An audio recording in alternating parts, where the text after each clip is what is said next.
Every time Georgia is mentioned in Egypt, everybody talks about your experience, your country's experience with the Interior Ministry and the police restructuring.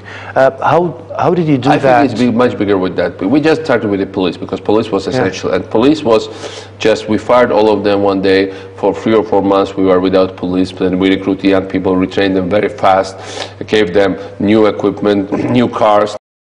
I mean, they didn't even have cars in the past. But the main thing that, or respect of the society, previous police was respected only by 6% of the society or trusted.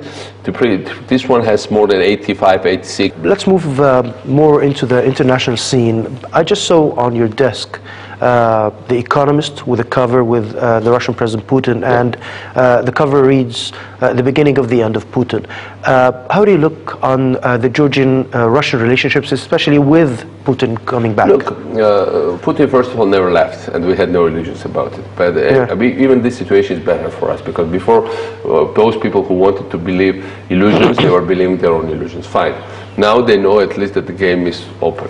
But this is not the only thing. The main thing I think is happening, that Russia society, no matter what, needs to modernize.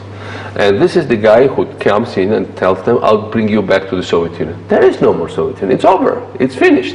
It's dead. You cannot dig it out and bring it to life. That's why there is no future for this kind of policy. Maybe he's speaking about a great Russia, not a Soviet Union in an old version. Of course they came in here in 2008 with, they were always present on the ground, but they basically all tried to seize more of Georgia and seize part of it. But the reality is that Russian society will modernize. That's why we have two approaches, separate. One towards this government in Russia, which we perceive as danger, it's obvious, but on the other hand towards Russian society. So we just did the total visa-free regime for Russian citizens.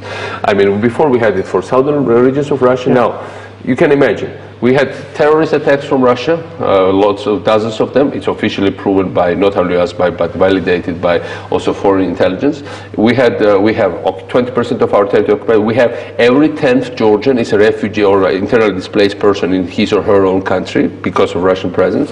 And still, we say we are more than happy to see Russians coming as tourists. And this year, we might even get 1 million Russians as tourists. And for us, it's also a matter of national security. First of all, it's economy. Nice to have money in, but also we think that if Russians come in and see what another kind of system means, the country that is vilified in their media, and suddenly they come in, nice roads, nice smiling. But how can you keep the balance? How do you keep the balance between what you're talking about and on the other side, it is a political foe? Russia is a political foe. Well, look, the point here is that if they want to undermine us through subversion, they can do it anyway. That's not you don't go through tourists to do it.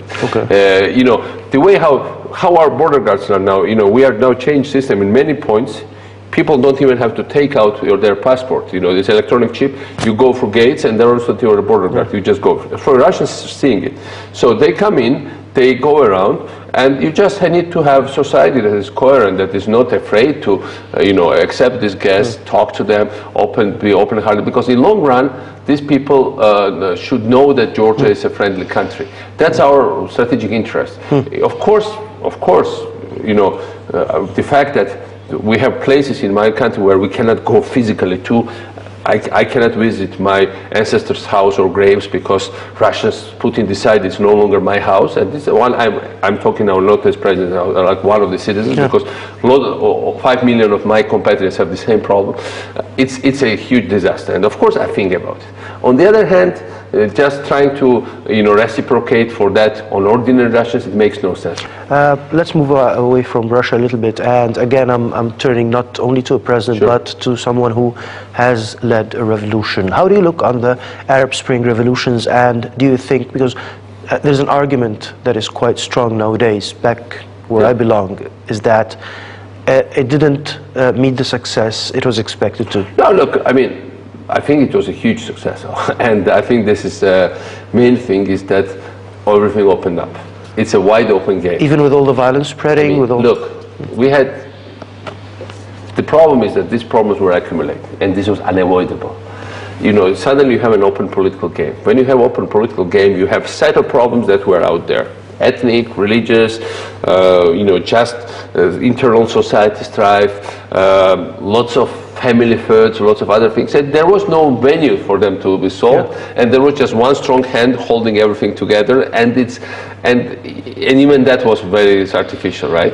So once it's released, then you get all these things coming out. How do you sort it out? It's an inevitable time of chaos. Now it's up to these nations to make it as short as possible. And to have orderly transition. How do you look on what's happening in Syria? Now we know that there is a different move, a different international stance towards Syria. Look, it's very simple. Every nation aspires to freedom. Every nation. We are living in 21st century.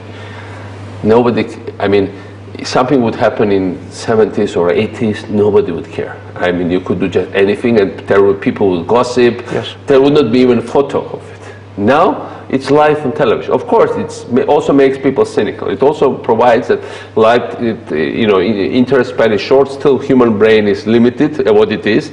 It has not expanded dramatically, so it can just digest this kind of information. It's everywhere. This information, in the end, it gets saturated. We know it from our own example. How do you look on Egypt, especially post-revolution? No, I think Egypt is a great hope. Look, first of all, Georgia understands this region very well because traditionally, historically, we've been very linked. Lots of Georgians have gone to Egypt or other places around Egypt, and we made very much part of those historic elites. So we understand mentality, we understand family relations, human relations. President Mikheil Saakashvili, we thank you very much for the time and honor on this special appearance. It's a great honor. We have to know we have huge sympathy for the Egyptian nation, huge, and not only us. I think right now Egypt is leading the world as an example. And I think Egyptians sometimes don't think about it because they have their own issues. But from our point of view, whatever happens there will, in big terms, define what will happen to the world.